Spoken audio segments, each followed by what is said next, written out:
Have you ever eaten hot spicy puff puff on a rainy day? Hmm.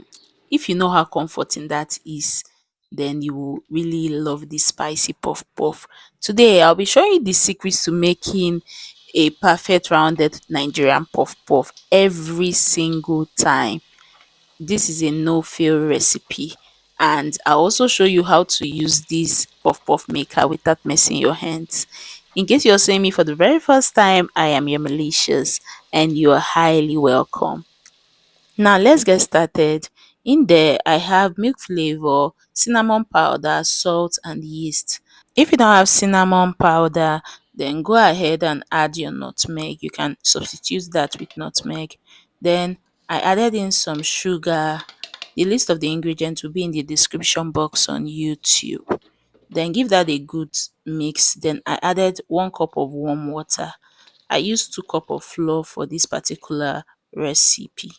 So you go ahead and add that in and make sure you mix it well till it is well combined. Do not add extra water, just mix it. It's going to look like this. So you have to mix that in.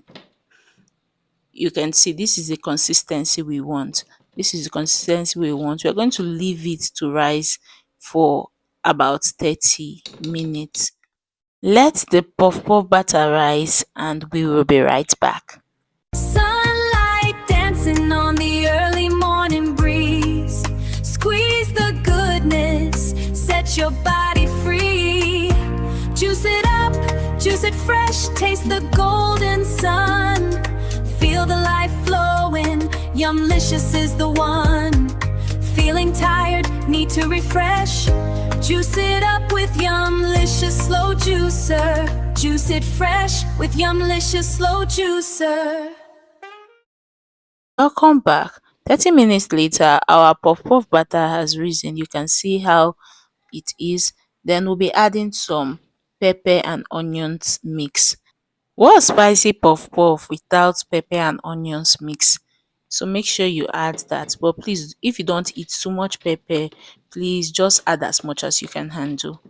After mixing that in, this is the consistency we'll be working with. I'll be making use of this puff puff dispenser. I added some vegetable oil inside. This is just to help the puff puff move smoothly inside. Okay, so that's just a simple hack there. Then mix your puff puff batter, then transfer it into your dispenser. Then you'll be ready to fry. This video is beginner friendly, especially for those that you find it difficult in making round puff puff. You've tried using your hands and it's not working. So this particular video is for you. All you just have to do is to press and release, press and release, press and release. That's just what I was doing. You'll see the button very soon. You saw what I did there. Just watch my hands, press and release. That's all you need to do. Press and release, just like you press for 2 seconds and you release, just like that. Finish. That's just it. You can see how easy it is than stressing your hands because you want to fry puff puff. And if you hold it for too long, you saw what happened there. I pressed it for too long, longer than 2 seconds. You can see how it came out. So just press. You can just hold for 1 second and it comes out. And you can see the puff puff, the sizes are uniform. They are uniform. If you want it bigger, you get a bigger dispenser. For this one, it just gives you a mini size puff puff. This particular dispenser that I'm using. So make sure you do that. So just watch my hands and you see what I'm doing. So you can see it's very easy, and it makes my hands, it wouldn't be messy when I'm frying. I can hold my spoon properly. No butter everywhere because you're frying puff puff, your whole kitchen everywhere puff puff puff puff butter, and it's economical. At least you hardly you're not wasting your puff puff butter when using this dispenser. Another thing to note is when you're frying your puff puff, in order not to end up with oily puff puff, you have to make sure you fry on medium heat, because most of the reasons for people having oily puff puff is because of a low temperature. Then your butter is too runny, you added too much water, then you overproofed your puff puff dough.